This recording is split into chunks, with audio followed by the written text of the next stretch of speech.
The land was dead. That was the official verdict. In 1985, when the last cage ascended from Thornhallow Colliery in County Durham, 60 years of coal extraction left behind something the planning maps had no category for: 40 metre spoil heaps, sunken ground leaching acid into every watercourse that crossed it. Soil so saturated with sulfates and heavy metals that surveyors recorded a pH of 3.2 in the worst sections, roughly the acidity of vinegar. The fence went up, the signs went in, and for 7 years, nothing crossed that line except rain. Then a soil scientist named Dr. Margaret Holt proposed something that seemed almost absurd. Don't excavate the poison. Bury it deeper, cap it, reshape the hills, and plant trees on top.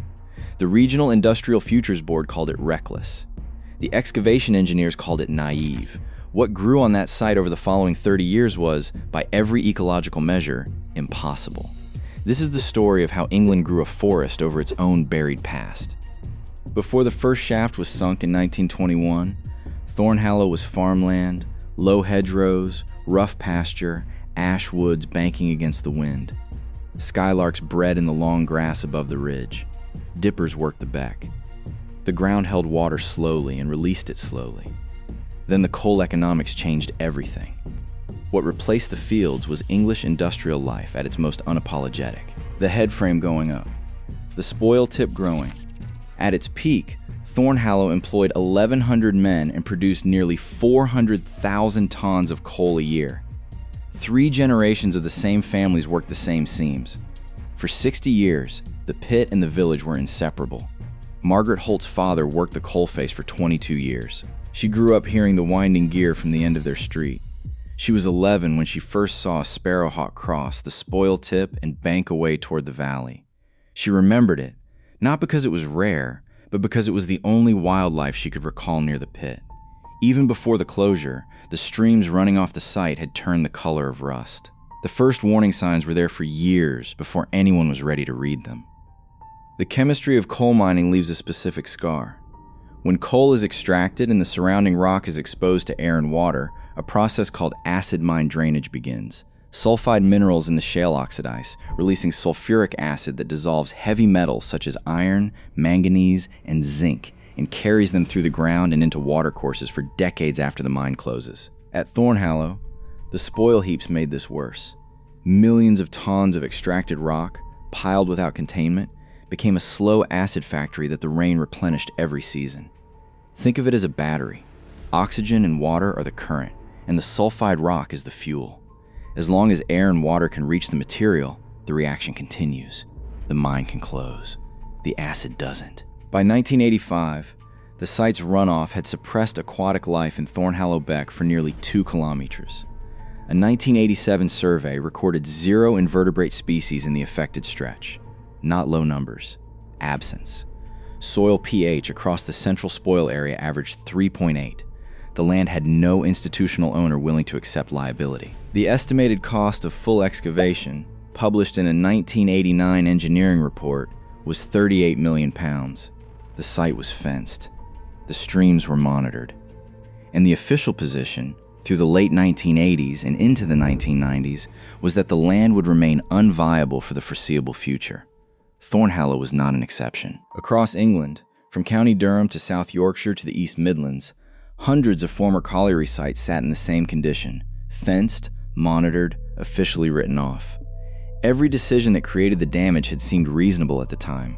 This was a system doing exactly what it was designed to do, producing coal until the coal was gone. Thornhallow was a late addition to a coalfield that had been producing and poisoning for well over 100 years. By the time the last cage rose in 1985, the chemistry of that century was already in the soil. Dr. Margaret Holt returned to Durham in 1991 to take a soil remediation post with the newly formed North Country Land Trust. She was 33, and she had spent the previous 5 years surveying post-industrial sites across the East Midlands. She knew exactly what damaged soil looked like. She had walked dozens of sites. She had never walked one that was also home. She stood at the Thornhallow perimeter fence in February of that year. The orange seep still ran in the drainage channel below. Inside the cordon, a few clumps of Yorkshire foggrass, some scattered willow herb near the tip base. She stood there for a long time. The official position was that nothing could happen until the contamination was removed. But Holt had been reading the remediation literature from Germany and the Netherlands, where post-industrial reclamation had moved in a different direction. Engineers there had found something counterintuitive. In some cases, attempting to excavate contaminated material had spread the pollution further. The disturbance, the disruption of the partial natural cap that decades had formed, it sometimes made things worse. The acid generation wasn't happening at the surface. It was happening where oxygen and water met the sulfide layer below. If you could cut off the oxygen supply, seal the surface tightly enough, the reaction would slow and eventually near stop. What if the goal wasn't to remove the poison at all? What if the goal was to bury it deeper, seal it from air and water, and let the land begin again from the surface downward? The proposal Holt presented to the Regional Industrial Futures Board in March 1992 was 12 pages long. It came back with a cover note that ran to 3. Graham Ashby, the board's director of land management, had overseen industrial remediation in the region for 14 years. His objection was not personal. It was technical, and in its own terms, it was reasonable. You cannot build a productive landscape on top of unexcavated contamination. The leachate will migrate. The cap will fracture under subsidence. The liability is unmanageable. The only defensible approach is full extraction. Holt's counter-argument was equally careful. Full extraction was theoretically correct and practically impossible. 38 million pounds, no revenue, no political appetite. It would never happen. The fence would stay. The orange stream would keep running indefinitely. Her alternative, a structured clay cap across the central spoil area, keyed into natural subsoil at the edges to prevent lateral leaching. Drainage channels lined and redirected to a leachate treatment pond at the base. And on top of the cap, in a 50-centimeter layer of inert substrate, pioneer tree species. Alder, silver birch, goat willow. Species evolved to colonize hostile ground. The cost estimate was 2.3 million pounds. 1/16 of full excavation.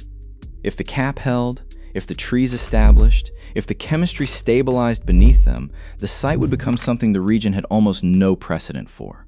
A forest grown from the inside out. The board did not approve the proposal, but it requested a 12-month feasibility study. In institutional terms, that was a cautious form of yes. The first planting phase began in autumn 1994. Over 2 growing seasons, contractors laid a clay cap across 180 acres of the central spoil area, covered it with 50 centimeters of inert fill, and planted 60,000 trees, mostly alder and birch, some willow along the drainage margins. It was not a forest. It was a series of thin brown sticks and gray substrate under a Durham sky, and there were days when it looked exactly as improbable as Graham Ashby had said. The numbers in the first 2 years were cautiously encouraging. 71% of plantings showed active growth by the end of the first season. The leachate pond was intercepting the worst of the drainage. The orange color in Thornhallow Beck began to lighten.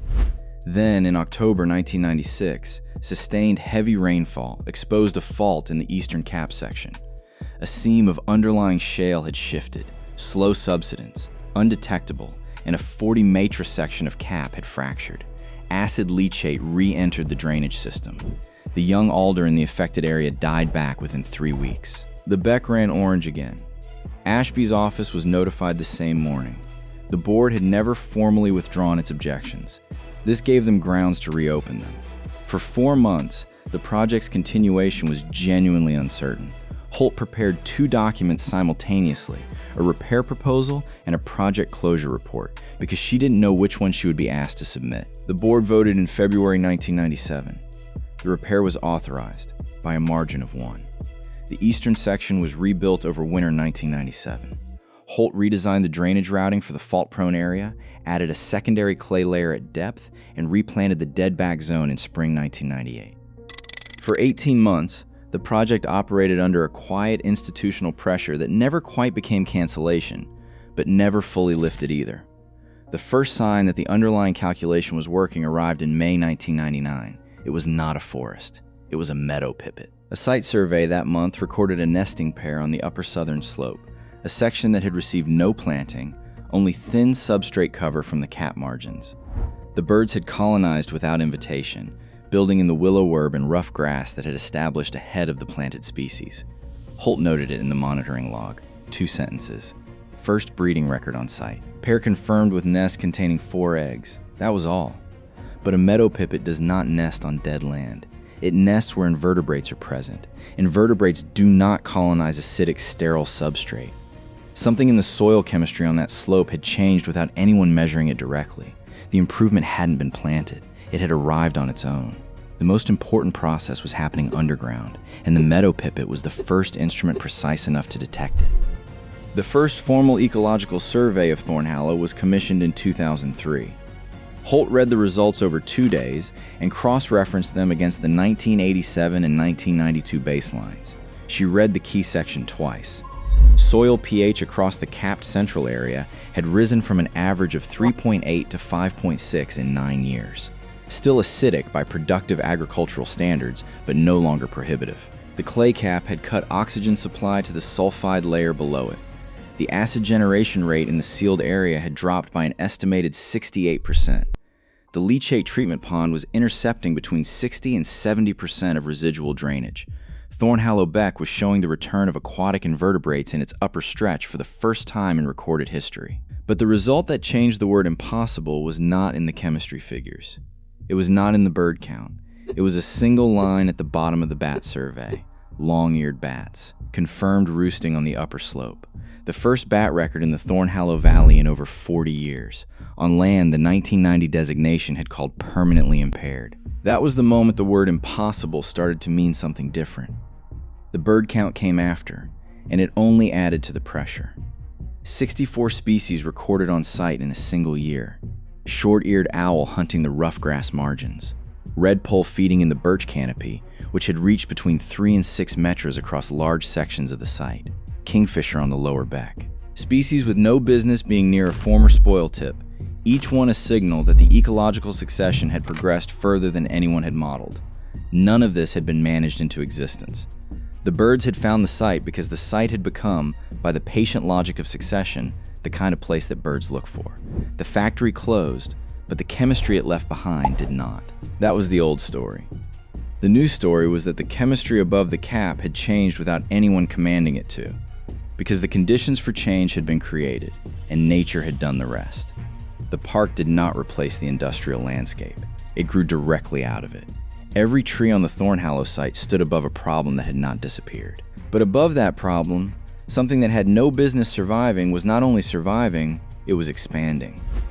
The 2003 survey was presented to the Regional Industrial Futures Board in January 2004. Graham Ashby had retired the previous year. His successor, Ruth Carver, came without the same investment in the previous position. She read the survey data. She looked at the before and after photographs. She asked one question. How much contamination has migrated beyond the cap boundary? The answer, none detected. The monitoring wells around the site perimeter had shown no significant movement of sulfates or heavy metals outside the treatment system since the 1997 repair. The board did not formally reverse its original objection. Institutions rarely do. But in June 2004, the Regional Development Partnership approved a Phase 2 extension. 90 additional acres added to the capping program, the planting budget tripled, and an allocation made for a public access path network. The North Country Land Trust published the survey results the following spring in a regional ecology journal. The co-authors included 2 Durham University researchers who, until that point, had been among the skeptics. Their paper was careful in its language, but its argument was unmistakable. The title, Spontaneous Ecological Recovery Above Structured Contamination Containment, Evidence from a Northern English Coalfield Site. The question was no longer whether the method worked at Thornhallow. The question was whether it could be repeated elsewhere. And there were approximately 140 comparable sites across the northern coalfields with no credible remediation pathway. But this is where the simple version of the story ends. By 2017, when Thornhallow was formally designated a community woodland and open to the public, the site held 112 recorded plant species, 87 bird species, 14 confirmed bat species, and an established roe deer population that had arrived without introduction. Children from the village walk through it. The beck runs clear. The contamination, however, has not gone anywhere. 40 meters beneath the southern section, the sulfide layer is still there. The acid generation rate has dropped dramatically, but it has not stopped. the leachate treatment pond continues operating. The Trust's monitoring program costs approximately £180,000 a year and requires ongoing inspection and periodic cap repair. If the funding lapses, the chemistry will reassert itself. Holt addressed this plainly in a 2018 interview. The land is not healed, it is managed. There is a difference. What we proved is that you do not need to remove every problem before life can return above it. You need only to reduce the problem enough that the natural system can outpace it. The forest does the rest. That answer is not as clean as the before and after photographs suggest, but it is an honest one. In October 2021, 36 years after the last cage rose from Thornhallow Colliery, Margaret Holt walked the site she had first stood at in February 1991. The 40-metre spoil heap was still there. You could trace its shape through the birch canopy if you knew the original contours. But the canopy was real now, 12 to 15 metres above the cap, with an understory of hazel and hawthorn establishing beneath it. A roe deer moved through the western margin 50 metres off the path. A buzzard called from somewhere in the upper wood. The same land. Beneath it, the same buried chemistry. Above it, birdsong, soil building on soil. Roots working their way through 50 centimeters of inert substrate and holding the clay cap in place more effectively than any specification had predicted. The land that officials had declared permanently impaired had declined to stay that way. Margaret Holt's father never saw the wood. He died in 2003. The same year, the first survey results came back. She had read him the bird count from a chair beside his hospital bed in Durham. He hadn't said much. He wasn't a man given to speeches. He asked one question. Did the sparrowhawk come back? She told him, yes, it came back. It came back because the land remembered what it had been, and because one person was willing to believe that memory was worth something. Worth the cost of the clay. Worth the argument with the board. Worth the years of watching thin brown sticks and gray substrate and refusing to call it failure. The trees above Thornhallow grew from buried poison, not despite it. Because someone had the patience to seal it in place and give the surface a chance to begin again. That might be the oldest restoration story there is. If England can grow a forest over its buried industrial past, you might wonder what Scotland has been doing with something far older and far more patient, a restoration measured not in decades but in centuries. That story is next.